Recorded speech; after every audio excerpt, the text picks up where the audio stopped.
Assalamualaikum warahmatullahi wabarakatuh. Halo semuanya, perkenalkan nama saya Bungawati dengan NIM 12210404023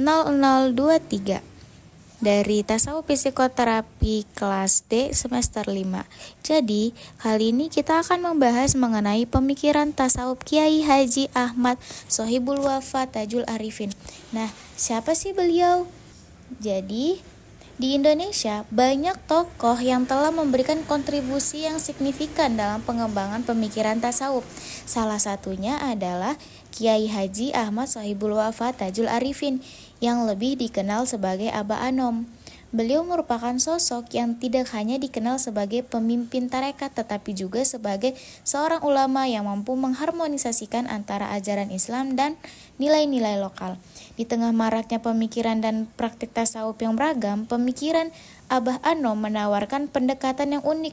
Beliau mengajarkan pentingnya penghayatan spiritual yang mendalam diimbangi dengan tindakan sosial yang nyata. Jadi, apa aja sih yang akan kita bahas dalam video kali ini? Yaitu yang pertama, kita akan membahas mengenai biografi Kiai Haji Ahmad Shohibul Wafa Tadjul Arifin. Yang kedua, kita akan membahas mengenai penerus pimpinan Tarekat Qadariyah Naqsabandiyah. Yang ketiga, karya-karya beliau. Dan yang keempat adalah pemikiran tasawuf beliau, yaitu Kiai Haji Ahmad Shohibul Wafa Tadjul Arifin. Pembahasan yang pertama yaitu biografi. Kiai Haji Ahmad Shohibul Wafa Tadjul Arifin yang dikenal dengan nama Abah Anom merupakan gelar dari bahasa Sunda yang berarti bapak atau kiai muda.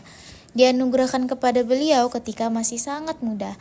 Beliau dilahirkan di Suryalaya tanggal 1 Januari 1915. Beliau adalah putra kelima dari Syekh Abdullah bin Nur Muhammad, pendiri Pondok Pesantren Suryalaya, dan ibu yang bernama Haja Juhriah.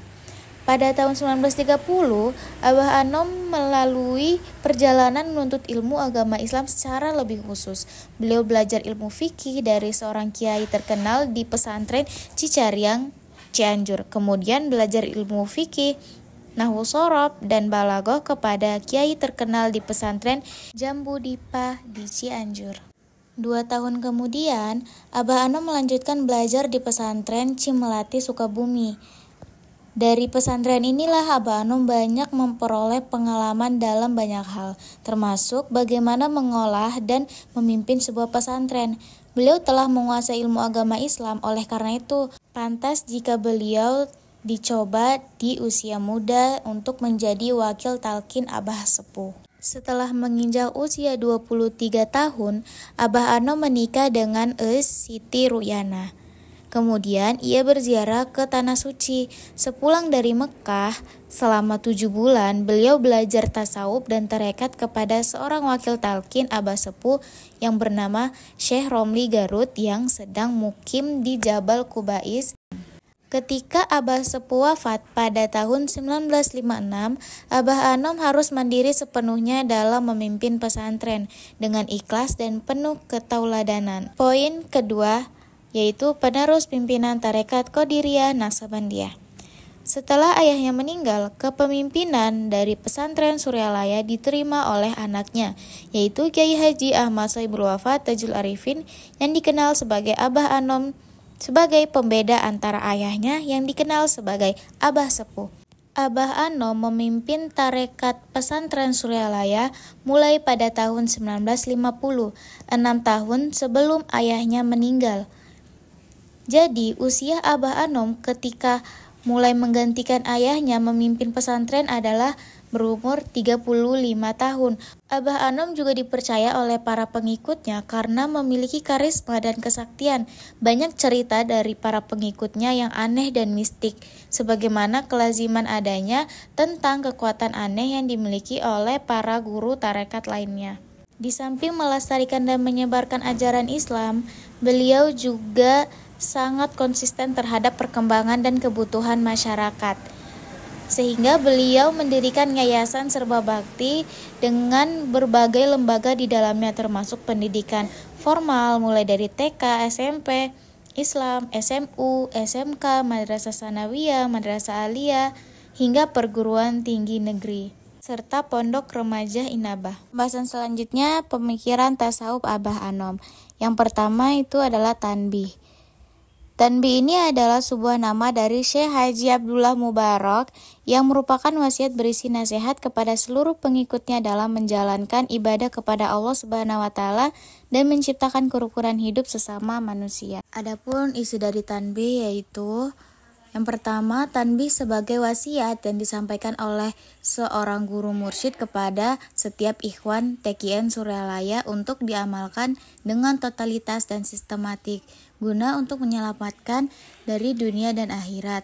Yang kedua, tanbih adalah amanat berupa tanggung jawab manusia selaku khalifah Allah. Yang ketiga, tanbih sebagai peringatan supaya manusia selalu taat melaksanakan perintah agama dan negara. Yang keempat, tanbih sebagai pedoman dalam setiap perilaku sehari-hari. Yang kelima, tanbih sebagai tuntunan untuk selalu mengamalkan ajaran inti TKN Suryalaya yaitu zikir zahar dan zikir khafi. Keenam, tanbih sebagai bimbingan hubungan baik antara sesama manusia dan alam semesta. Dan yang ketujuh, terakhir, tanbih sebagai nasihat berupa nilai-nilai khas kasih sayang dari seorang guru kepada semua muridnya. Selanjutnya praktek etika sufistik. Yang pertama itu ada zikir. Zikir ini dilakukan setelah sholat wajib 5 waktu oleh anggota TKN. Dalam tarekat sufi, dalam berzikir itu sudah ditentukan bilangan-bilangannya termasuk zikir jamaah yang ditentukan waktu-waktu saat pelaksanaannya dan diyakini bahwa zikir berjamaah itu lebih kuat dan berbekas. Yang kedua ada managiban. Managiban ini berisi ritual menceritakan kisah hidup Nabi Muhammad SAW atau Syekh Abdul Qadir Al-Jalani menitik beratkan pada aspek kebaikan dan keajaiban hidupnya. Yang selanjutnya ada khataman. Khataman ini dilakukan seminggu sekali secara bersamaan atau secara individu di pesantren Suryalaya. Yang terakhir ada talqin dan baiat. Talqin itu merupakan peringatan guru kepada murid, sedangkan baiat adalah kesanggupan dan kesetiaan murid di hadapan gurunya untuk mengamalkan dan mengerjakan segala kebajikan yang diperintahkannya. Hal ini dimaksudkan agar dalam melakukan setiap amalan tarekat, jamaah dapat mengoptimalkan kualitas ibadah dan amaliyahnya. Proses talqin ini selalu dilakukan oleh seorang guru mursyid yang telah ditentukan. Pembahasan terakhir yaitu karya-karya Abah Anom. Yang pertama itu ada Miftahus Sudur atau pembuka kunci dada. Dalam kitab ini berisi 2 juz. Isi kitab ini merupakan keterangan asal mulanya tarekat Islam beserta amannya zikrullah yang berdasarkan pada Al-Quran, hadis, 5 qiyas guna untuk membina iman manusia. Yang kedua ada Ugudul Juma'an, merupakan tuntunan bagi para ikhwan dan akhwat TKN Suryalaya. Kitab ini berisi zikir harian, khotaman, wiridan, tawasul, dan silsilah. Yang ketiga ada Kitab Akhlakul Karim, berdasarkan pada Mudawamatu Zikrullah yang merupakan pokok sandaran tentang akhlak dalam rangka menyempurnakan kepribadian dalam hidup. Yang keempat ada Kitab Inabah sebagai metode pembinaan korban penyalahgunaan narkotika dan kenakalan remaja khususnya untuk ikhwan TKN. Sekian dari saya, Bungawati dari TP5D. Kurang lebihnya mohon dimaafkan. Assalamualaikum warahmatullahi wabarakatuh.